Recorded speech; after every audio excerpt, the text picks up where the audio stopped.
Hello everyone, स्वागत है आपका मेरे चैनल में grow your business with Divya. आज का जो वीडियो है वो मैं दो पार्ट में बनाऊंगी।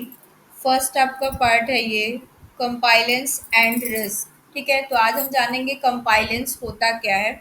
रिस्क का वीडियो सेकंड पार्ट में आएगा। देन सेकंड पार्ट का वीडियो देखने के लिए मेरे चैनल को लाइक और सब्सक्राइब करना मत भूलिए। चलिए जानते हैं हम कि कंपाइलेंसेस होता क्या है। कंपाइलेंस को कंपाइलेंसेस को हिंदी में हम बोलते हैं नियम पालन। Compliance refer to the adhere to law regulation standard and internal policy that govern an organisation operation. Compliances एक प्रोसेस है जिसमें हम ऑर्गेनाइजेशन, कंपनी या फिर इंडिविजुअल लॉ रेगुलेशन और स्टैंडर्ड के अकॉर्डिंग अपने ऑर्गेनाइजेशन के ऑपरेशंस को मैनेज करते हैं। ठीक है, इसमें हम रूल और रेगुलेशन को फॉलो करते हैं, ऑर्गेनाइजेशन के रेपुटेशन और ब्रांड को प्रोटेक्ट करते हैं, फाइन और पेनल्टी से बचाते हैं एंड रिस्क को कम करते हैं। ठीक है, तो चलते हैं हम टाइप ऑफ कंपाइलेंसेस के तरफ। फर्स्ट आता है आपका रेगुलेटरी कंपाइलेंस, सेकंड आता है इंडस्ट्रियल एंड थर्ड आता है इंटरनल। देन आपका ये आ गया risk. Risk refer to the potential for harm or loss to an organization, assets, reputation और ऑपरेशन। रिस्क क्या है? रिस्क का हिंदी में मतलब होता है जोखिम या फिर खतरा।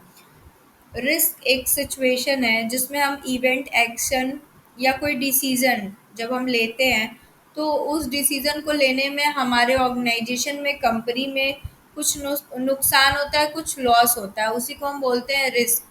जिसमें कि आपका फाइनेंशियल रिस्क आता है, ऑपरेशन रिस्क आता है, कंपाइलेंस रिस्क आता है, strategy risk and reputational risk.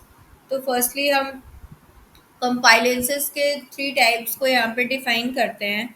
तो फर्स्ट है इसका रेगुलेटरी कंपाइलेंसेस, जिसका मतलब होता है नियम पालन, अनुपालन।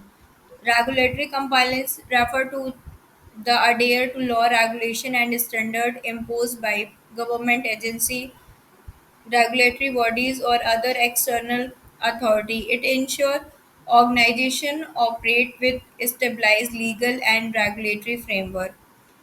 ये भी, इसका भी मतलब सेम है कि ऑर्गेनाइजेशन और कंपनी में जो भी गवर्नमेंट के हिसाब से रूल बनाए गए हैं और लॉ बनाए गए हैं उन्हें हम फॉलो करते हैं और उनके स्टैंडर्ड को मेंटेन करते हैं, जिसमें कि हम रूल्स और रेगुलेशन को फॉलो करते हैं।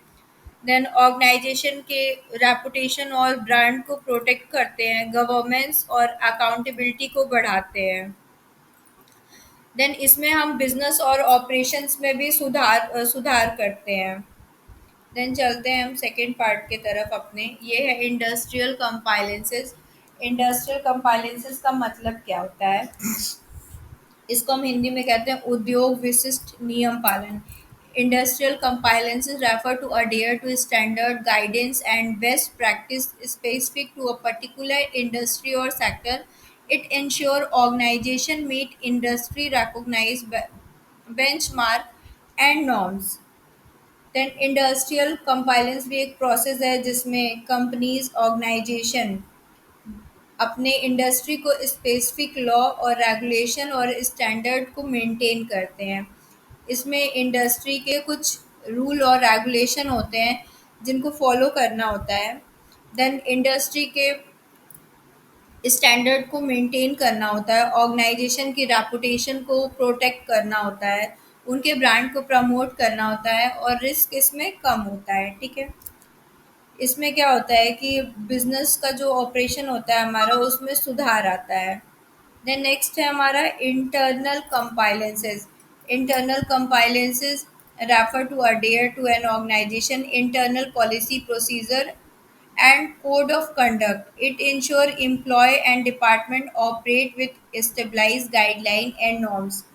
इंटरनल कंपाइलेंसेस को बोलते हैं हम आंतरिक नियम पालन, जिसमें कि ऑर्गेनाइजेशन और कंपनी में जो भी इंटरनल पॉलिसी और प्रोसीजर होते हैं, जो भी कोड होते हैं, उनको हम उन्हीं के अनुसार हमारे एम्प्लॉयज़ और डिपार्टमेंट, हमारी कंपनी उसी रूल, रेगुलेशन, पॉलिसी और कोड को फॉलो करके चलती है। ठीक है, जिसमें कि कुछ इंटरनल रूल और प्रोसीजर होते हैं उनको फॉलो करना होता है। इसमें एम्प्लॉय एंगेजमेंट और मोटिवेशन को बढ़ाना होता है, और फाइनेंशियल मैनेजमेंट का भी इसमें प्रोसीजर होता है। ठीक है,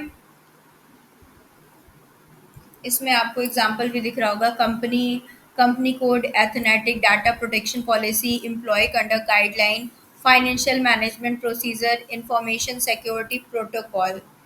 देन अब सेकंड पार्ट देखने के लिए आपको मेरे चैनल को सब्सक्राइब करना होगा। Thank you so much watching for my channel.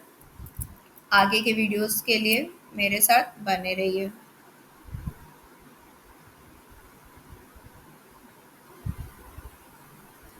इसमें कुछ चल ही नहीं रहा था क्या?